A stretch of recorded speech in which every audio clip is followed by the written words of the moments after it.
Assalamualaikum warahmatullahi wabarakatuh. Saya dari Rizan. Saya di sini akan menjelaskan tentang pemeriksaan urin analisis. Tujuannya praktikum ini itu mengetahui metode urinalisa urin secara sederhana. Kedua, melakukan analisa sampel urin meliputi pemeriksaan fisik, kimia, makroskopis. Ketiga, menganalisa hasil pemeriksaan. Alat dan bahan yang dibutuhkan yaitu sampel urin, aquades, ether, carik celup, pot urin, urometer, refraktometer, tabung reaksi, gelas ukur. Cara kerjanya yaitu pertama kita melakukan pemeriksaan fisik, yaitu dengan cara urin ditampung dalam tabung atau gelas ukur. Amati warna, bau, kejernihan, dan buih. Ketiga, kita melakukan berat jenis dengan cara kalibrasi dengan aquades BJ 1000. Isi tabung dengan urin jernih sampai 3/4. Jika ada buih, hilangkan dengan kertas saring maksudnya. Lalu masukkan urometer dan putar. Dengan catatan jangan sampai menyentuh dinding tabung. Selanjutnya, baca angka pada cairan meniskus. Ya, selanjutnya kita akan uji dengan refraktometer. Buka penutupnya, teteskan urin lalu tutup kembali. Dekatkan garis pada mata, amati dan lihat hasilnya yaitu garis antara dua lapisan. Dan selanjutnya yaitu dengan menggunakan carik celup. Masukkan carik celup pada urin selama beberapa detik. Selanjutnya, bandingkan dengan parameter pada kemasan pada carik celup. Ketiga, analisa hasil berapa pH pada sampel.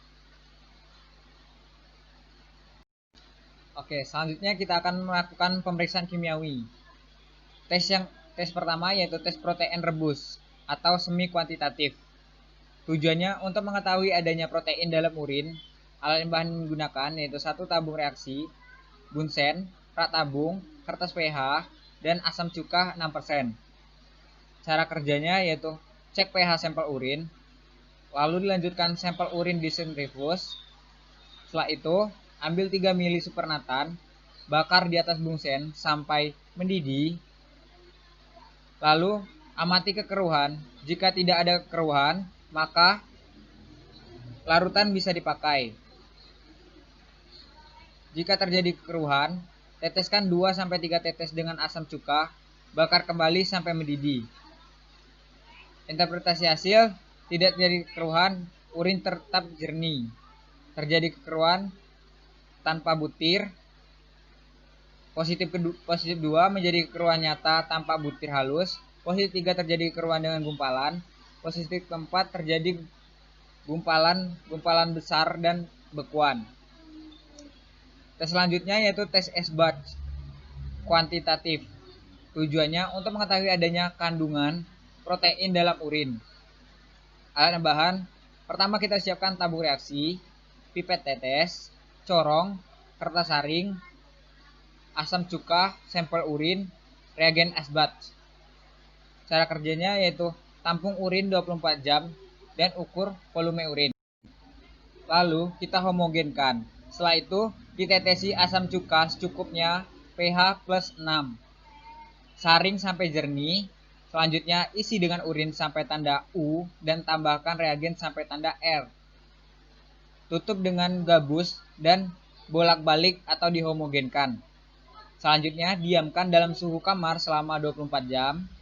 Setelah itu dibaca setelah 30 menit. Tinggi endapan dibaca per gram per liter. Selanjutnya kita menggunakan tes glukosa urin atau cara Fehling. Tujuannya yaitu untuk mengetahui zat reduksi dalam urin. Alat dan bahan yang digunakan yaitu tabung reaksi, pipet ukur, karet penghisap, rak tabung, sampel urin, Fehling A dan Fehling B.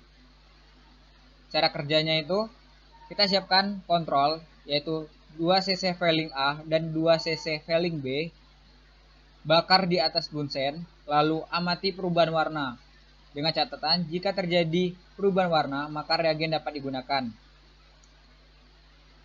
Kita akan lanjutkan dengan tesnya, yaitu dengan cara 2 cc Fehling A ditambah 2 cc Fehling B, lalu tambahkan 1 ml urin. Setelah itu panaskan sampai mendidih sekitar 22 menit maksudnya. Amati perubahan warna. Interpretasi hasil negatif jika tidak terjadi perubahan warna. Positif 1 terjadi warna hijau kekuningan. Positif 2 terjadi warna kuning kekeruan. Positif 3 terjadi warna jingga atau lumpur merah. Positif 4 terjadi warna merah bata. Selanjutnya kita akan menggunakan tes badan keton atau metode Heller.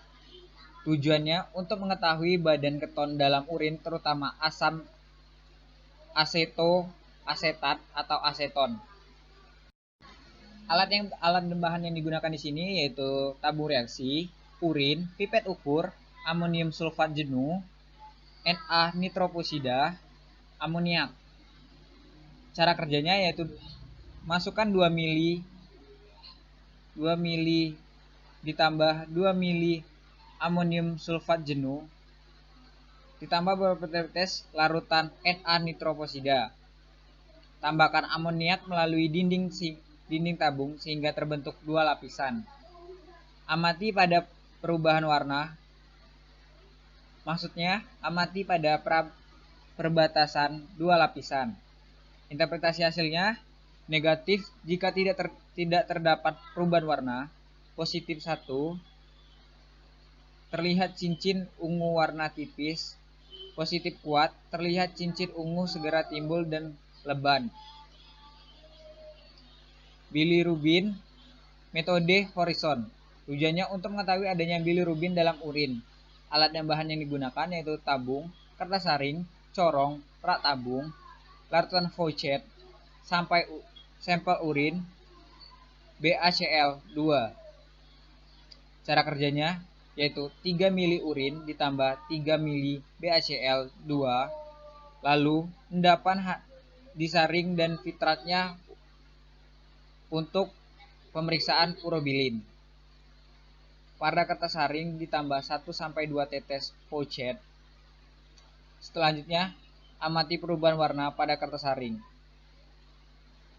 Interpretasi hasilnya yaitu tidak terjadi perubahan warna, dikatakan negatif, sedangkan dikatakan positif bahwa tampak warna hijau makin lama makin jelas.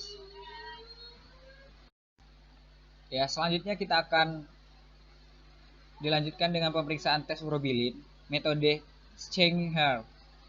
Tujuannya untuk mengetahui adanya urobilin dalam urin.